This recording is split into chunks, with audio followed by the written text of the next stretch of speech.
All right, today we're going to continue talking about our energy from yesterday. Okay, we'll continue talking about our energy from yesterday. We talked about the major forms of energy: nuclear, electromagnetic. What were the other two that we talked about yesterday? I told you nuclear and electromagnetic. What did you say? Light falls in. Light and sound fall in under the electromagnetic spectrum. Okay. What else? Heat. Yep. Heat energy. And what was the other one we talked about?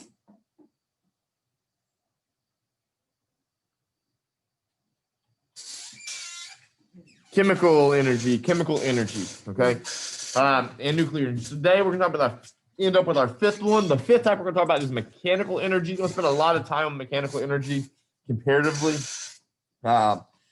When work is done to an object that requires energy, that energy is known as mechanical energy.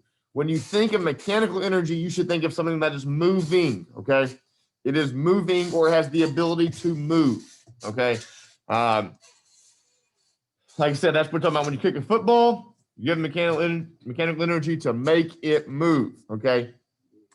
Mechanical, same thing when you're running it, okay? Or with a bowling ball. A bowling ball, you're giving it energy, and it is moving.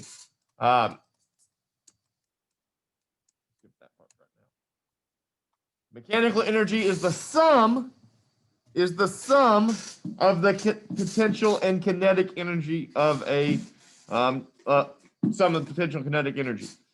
We can break potential down into three different types: chemical potential, gravitational potential, and elastic potential. We'll talk about two of those three today. We already talked about chemical yesterday.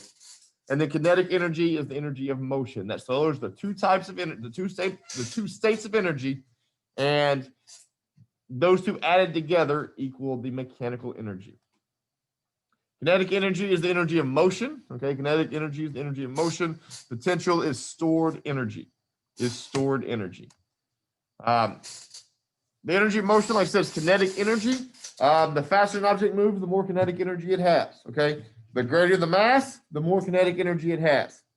So it depends on both the mass and the velocity of the object. Its equation: kinetic energy equals mass times velocity squared divided by 2. Now, what is the units for kinetic energy? Mass over knows. What's the units for kinetic energy?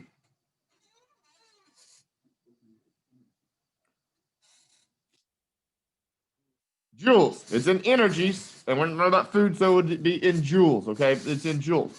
Now, my question for you is, looking at that equation, which we're going to calculate these on Monday, okay? These are going to be really calculations Monday. What would have a greater effect on kinetic energy, the mass or the velocity? Why? What? You're going to say the right answer. It's squared. Yeah. I mean, that's the simplest question you have. It's squared. So it's, more than double. Okay. It's more than double. Okay. So it's squared. So that increases the kinetic energy a lot greater. Okay. A lot greater. Potential energy is stored energy.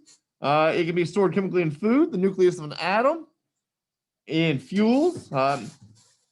If you want to talk about potential energy, you can stretch your rubber band, winding a watch, pulling back a bow's arrow, lifting a brick high in the air. All those things have potential energy. So we've already talked about chemical potential energy yesterday. Today, talking about gravitational potential energy. That is the energy that is dependent on its height. Okay, the height above Earth's surface. Okay.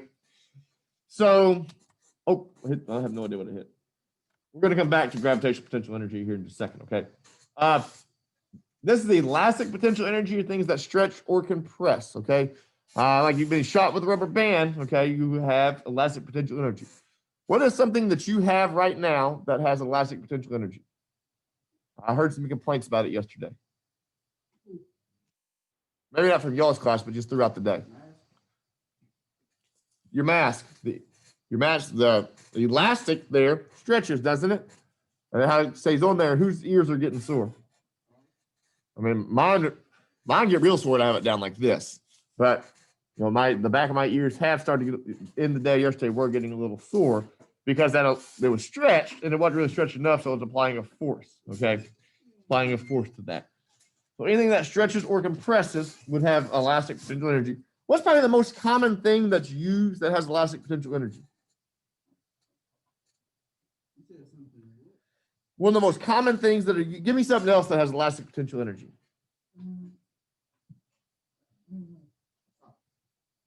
Your sock can stretch or compress a little bit. Yeah, I wouldn't have a lot of elastic potential energy, but would have some. It does stretch or compress. Rubber band things, yep. In your head. But a spring. Would a spring have elastic potential energy? Yeah, typically the tighter the spring is coiled, the more energy it's going to have. The more energy it's going to have. Like in your car, well, not in your car because you don't have a car. But if you had a car and you could drive it, your shocks, okay, your shocks have elastic potential energy. They're made to absorb the roughness of the road, the bounces. So back to gravitational potential energy. Anything above Earth has gravitational potential energy, whether it be a waterfall, a bridge, which you have a lot, or even a snowflake does have some gravitational potential energy. If you're standing on a 3-meter diving board, you have 3 times more energy than you do a 1-meter diving board. It depends on the height, okay? The big thing is the height. So if I'm standing on a 20-meter diving board, I would have what? 20 times the height. 20 times the height. The equation is mass, GPE equals mass times gravity times height. What's the units of GPE? What are the units? When I solve for it, what would my answer be in?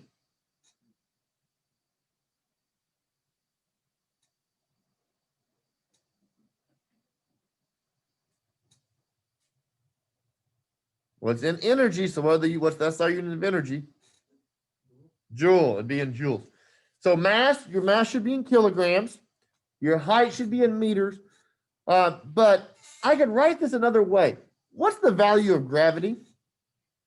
When I'm talking about gravity, they're talking about the acceleration due to gravity. This was one of your vocabulary terms. What's the value? How fast does something accelerate on Earth when it's falling? What? 9.8 meters per second squared. On Earth, it does at 9.8 meters per second squared. Okay. Any questions about what we talked about today? The day was a little bit shorter. Make sure you get your homework done. You'll have a short worksheet over this, and then have to do that quizzes. You can do the quizzes as many times as you want. You need to make an 80 for full credit, but it's there for review for your vocab quiz tomorrow. Thank you.